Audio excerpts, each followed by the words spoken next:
Dipo Akinwunmi, popularly known as Dipo, is 24 years old. He is a student of the University of Lagos, UNILAG. He is reading education. Dipo got his admission into the university not through any special favor, but in merit. My name is Dipo Akinwunmi. I'm a student at the University of Lagos Adult Education 300 level. I'm the only dwarf in my family. I'm the shortest guy on campus. I love to dance, to meet new people, and I love watching action movies.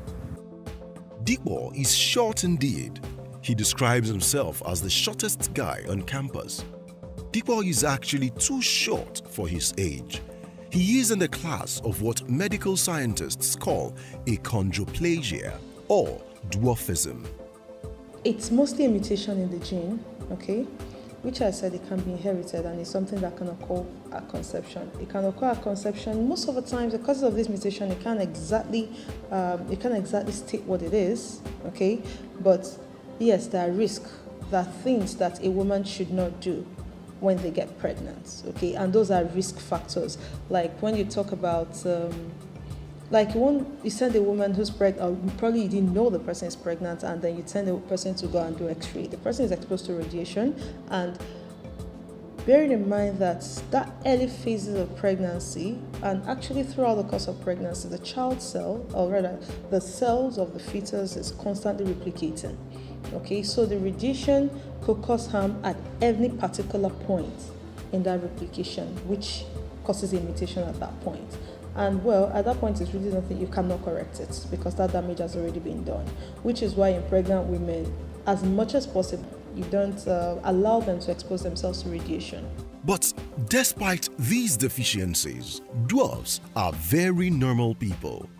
They have normal intelligence and reproductive system. They are indeed proven to be physically stronger than those with normal height.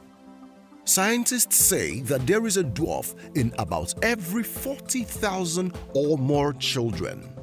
It's 1 in a million babies on a daily basis. It's very rare. Dwarfs are not common. Being dwarf has been challenging. So I could remember in my primary school days, because we are still kids that time. People would come around and look at me, and even at that moment, those times, I do cry a lot because it's somehow it's intimidating. The whole class, like 50 students, we just around you and be looking at you. It's somehow, I felt shy at that time. Well, my childhood growing up was not a child's play. I don't know how you can imagine a short guy or rather a short man living in a society that was grown up with tall people. My brother, it was total humiliation. Let me just tell you the facts. I got so humiliated that nothing was working out for me. My mom does not consider me as a dwarf. All her hope was I would get tall one day. So all the schools I went to, my primary school, my secondary school, I never met a dwarf in my school days. The dwarf that isolates themselves, just like is probably the background, that upbringing that makes them like that. Because most of them, if they give birth to them, they were like, okay, who is it? They'll just abandon them somewhere. So that's all. I'm lucky that when my mom gave birth to me, she didn't abandon me. She invested in me. I encourage him to become somebody useful, to stand out among drafts, to convince people, as we have blind people, we have deaf people, we have cripples who are successful in life. So I try to inspire him to stand out and join other world drafts that are successful. Most of the dwarfs you see who have low self-esteem is because the immediate guardians did not boost their morale. You didn't believe in them enough for them to believe in themselves. So first things first, encourage every dwarf you see. Not by handouts and all those things. It's by words of wisdom, encouraging, hey, nice job. Hey, I love what you did. I love that thing you did. Keep the good, the same way you would encourage any other person in society. And on the side of the dwarfs themselves, there is no point resigning to fate. And this has to begin with the parents. The moment you notice this is happening, of course, maybe we'll get to that. There are corrective measures, that can be taken while a dwarf is still at infancy or a giant is still at. There are corrective measures, being developed. But that may not be available in our own part of the world, But the moment you notice that, you need to be close to that child. You need to let the child know and understand that there is nothing wrong with you. You need to encourage the child to do all that others are doing and educate the child.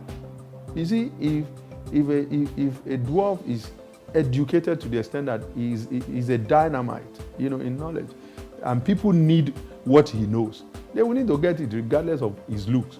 It is not essentially the container, but what is the content. When I first got admission into this school, it was like I was thrown into a mighty sea. Because, when you throw anything into the sea, the whole fish just gather, just like I'm the odd one out in the school. So at first, I felt intimidated and I felt shy, but on the long run, I got used to it. Because people, when I'm walking past, people will look back. They must look back that, who is this guy? They must look back. But at the point in time, things started getting shape, and as I'm relating with one, two of them, they will they will tell their friend that this person is good to go, that he's a nice person, you can approach him and talk. That's how I begin to make new friends, and I have a lot of friends now.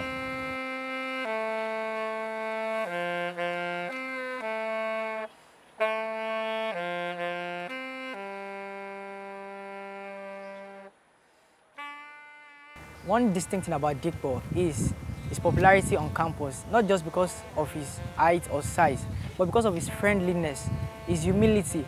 And one thing about Dipo again, he doesn't see himself any less than the tallest guy on campus. Whenever I see him, I'm quite inspired because he's like the first person, the first kind that I've seen in the University of Lagos. And he's not just allowing anything bring him down. He has a lot of friends. He's just highly driven. He actually changed my own mindset about what I feel about the short people. I feel they are these rejected and let me say casted away people, in the sense that when I can remember when I was small, when I go to Oshodi, when I'm passing along Oshodi Road, I used to see one center, like center for dwarf people like that. Anytime that I'm passing through that road, I usually look at that place simply because I felt, oh, these people are actually separated from the normal people. So I used to see them as abnormal people, but it made me feel that we are not abnormal people. We are just human. We are human beings like you. We are the same people like you are. Just that the only difference is that you are tall and I am short. You need to put your feet on the ground, no matter how short your feet is. Put it on the ground. That this is who we are does not mean we are lesser than you. You eat, I eat. You breathe, I breathe. You sleep, I sleep. You give birth to children, I do. What is this thing? Your wife get belly, my wife get belly. And a perfect example of that is Aki and Popo. Successful because they stood their ground in their own way. They started humorously, comically, but if you see them, to be an MON in Nigeria is not a joke. You must have achieved a lot. And so, if you stand firm and put your feet on the ground, people will respect you for who you are.